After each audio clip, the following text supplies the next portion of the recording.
انسان د انسانیت په میدان کې یو وخت کې په تورو تیارکیو کې وو. یعنې داسې زمانه په انسان راغلی چې هلته انسان په تیارکیو کې وو. ځکه د انسان په دې زړه او ذهن و باطن کې ډېر کمالات وي، خو دغه کمالات چې انسان راباسي دغه کمالات دوه شیان تعبیروي، یو د انسان ژبه، یو قلم. انسان چې څومره کمالات ولري د انسانانو د کمالاتو مظهر ژبه ده. ځکه که سړی څومره ښه عالم وي او ژبه ونه لري، ګونګی وي، د هغه د علم هېڅ اظهار نه کیږي. او بل یو سړي ته چې الله عز وجل کمال ورکړی وي او دا کمال په قلم باندې هم کیږي. طالبانو نن چې دنیا کې څومره کتابونه دي، که دا ټول موږ راواخلو ویې سوځو، نو انسانان به چې هیڅ کتاب دنیا کې پاتې نسی، نو انسانان به کم طرف ته لاړ سي. انسانانو دپاره خو دنیا کې مزل کول هغه د کتاب برکت ده، چې له انسانه کتاب لرې کې انسان ړوند سو، انسان بیا مزل نسی کولی، انسان دید نسی کولی. انسان ځکه انسان دوه سترګې څلور سترګې لري، دوه خو دا سترګې دي او دوه د عقل سترګې دي. نو د عقل سترګې کتاب مطالعه کوي، هغې باندې مخته روان وي، د کتاب په لاره باندې رواني. اوس مثلا دا څو ورځې مونږ چې درس شروع کړی، تاسې ته چې کمې خبرې کوو زه مړوند یم، تاسې مړانده یئ، خو مونږ یو کتاب لرو چې هغه کتاب په واسطه باندې مزل کوو. نو د دنیا په تاریخ کې یوه توره زمانه تیره سوې ده چې انسانان د حضاري او د تمدن نه ډېر لرې ول، هغه کوچاني ژوند کې ول چې زوار یې زیر ته نسو وروستلی، داسې د جهل په زمانه کې ول. کرا انسان د قلم سره اشنا سو، د کتاب سره اشنا سو. په هره زمانه کې هوښیار خلک راجیګ سول، عاقلان و علما لیکل یې وکړل. هغه لیکل تر نن زمانې پورې پاتې دي او ورځ تر بلې په ډېرېدلو باندې دي. نو انشاءالله دې ته طالبانو ځان ته مستقل علم ده. نحوه کې څومره وخت تیر که خلاصه سوي که پاتې ده؟ جواب راکوئ که نه؟ په یوه خلو جواب راکوئ. نحوه مو چې تر دا اوسه پورې ویلې ده خلاصه ده که ختمه شوله؟ نه مو د ختمه کړې، دروغ نو مه وایي، کله مو ختمه کړې؟ نحوه تر ټول عمره نه خلاصیږي، نحوه نه خلاصیږي، دومره لوی علم ده. تاسې وایي ختمه کړې مو ده، چې ختمه کړې مو ده مغني اللبیب مو کتلی ویلی مو ده جمع الجوامع همع الهوامع على جمع الجوامع، پنځه جلدونو کې کتاب د نحوې د کتلی مو ده، مطالعه کړی مو ده، درسن مو ویلی. نو تاسې خو وایي خلاصه مو کړله که نه؟ او الاشباع والنظایر د امام سیوطي په نحوه کې لیدلی مو ده، کتلی مو ده. الاسرار العربیه د علامه انباري کتلی مو ده، لیدلی مو ده. نو تاسې خو خلاصه مو کړه، چېرته مو خلاصه کړې ده؟ په دنیا کې مو تر اوسه داسې تفسیر لیدلی ده، مطالعه کړی مو ده چې خالص د قرآن بحث کوي، بحر محیط، دا د قرآن تفسیر ده، صرف نحوي تحقیق کوي په دې باندې، قرآن باندې. لیدلی مو ده، کتلی مو ده، مطالعه کړی مو ده. نو ولې وایي چې ختمه که؟ ختمه نه ده، چې دا ټول عمر په نحوه کې مصرف کوي هم نه ختمیږي. نو علم دومره غټ ده. دغه علم چې علم د لغاتو ده او چې لغتونه را پیدا سو د انسانانو د باطل تعبیرونه کوي، دغه علم ته علم د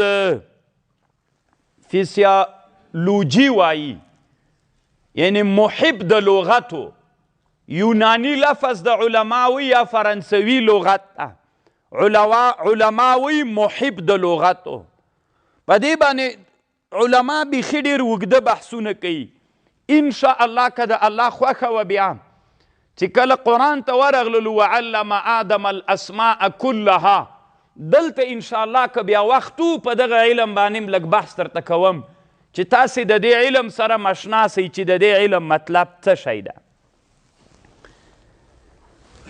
نو انسان د جهلو د تاریکیو په مرتبه کې انسان باندې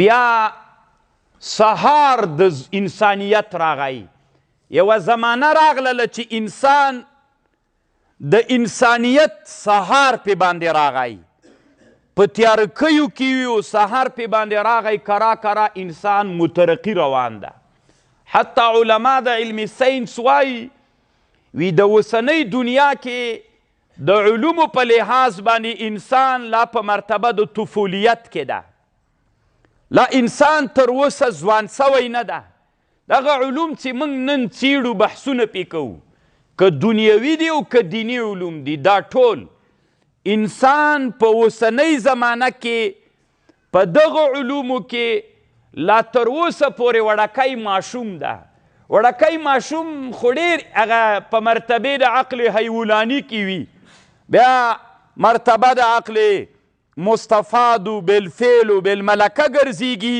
درې نورې مرتبې پاتې دي دا څومره پرمختګ چې دنیا کې سوی ده تر اوسه پورې دا لا د طفولیت مرتبه ده دا چې انسانان ځوانیږي او علمیت څومره وړاندې ځي نو یعنې دنیا به د نن نه په زرګونو چنده زیاته دنیا پرمختګ کوي علوم به نورم پکې زیاتیږي دومره پرمختګ نورم دنیا ته ضرورت شته نو طالبانو د رسول الله زمانه وه د رسول علیه السلام زمانه کې به چې قرآن نازلید هلته قرآن لیکل سوی و آیات به چې نازل سو بعضې قرآن به په تیږو لیکل سوي ول داسې پلنې تیږې به وي په هغې به قرآن لیکلی و کاغذ نه و هلته چا کاغذ نه پیژانده دا هغه زمانه ده د رسول الله زمانه چې هلته کاغذ نه و قرآن یا په تیږو لیکل سوی و قرآن یا په اډوکو لیکل سوی و تاسې که فکر وي چې په څه حلال کې موږ رشپېلک ورته وایو خپله پښتو کې چې تاسې هر څه ورته وایي موږ کار نه پې لرو دا په څه چې حلال کې دا لاسې چې راوباسي دلته یو اډوکی د داسې خوی غوندې لکه دا چې هر څه تاسې ورته وایي دغه اډوکي باندې قرآن لیکلی و قرآن د خرما د ونې د کجورو د ونې په پوسته کې لیکلی و او قرآن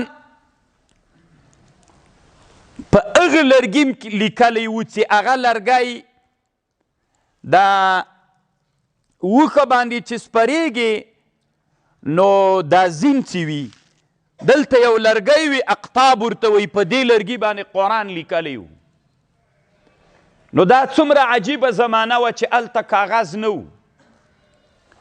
رسول الله صلی الله علیه وسلم چې خط لیږلي څومره خطونه چې رسول الله کافرانو ته لیکلي هلته په پوستکي باندې خط لیکل کېده پوستکي باندې اوس هم د هغه خط چې رسول علیه السلام کافرانو ته لیکلي د هغې خط چې رسول الله ورته لیکلی د عکسونه سته امام ابوالحسن علی الندوي رحمه الله السیرة النبویه په دې کتاب کې د هغې کې عکسونه نقل کړي دي نو دا دومره شاته پاتې زمانه وله کاغذ نه و قرآن چې لیکل سوی و په تیږو د خرما په پوستکو په اقطاب باندې او په اډوکو باندې قرآن لیکل سوی و دلته هم جمع د قرآن سوی وه قرآن را جمع و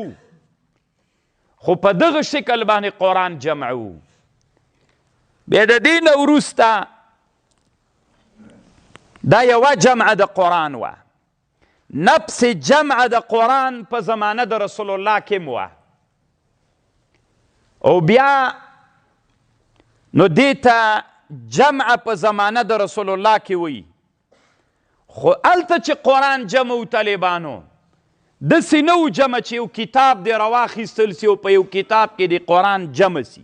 داسې جمع نه وه. بس پوستکو اډوکو په تیږو په دې کې قرآن لیکلی و. بیا د ابوبکر صدیق خلافت راغی رضی الله عنه.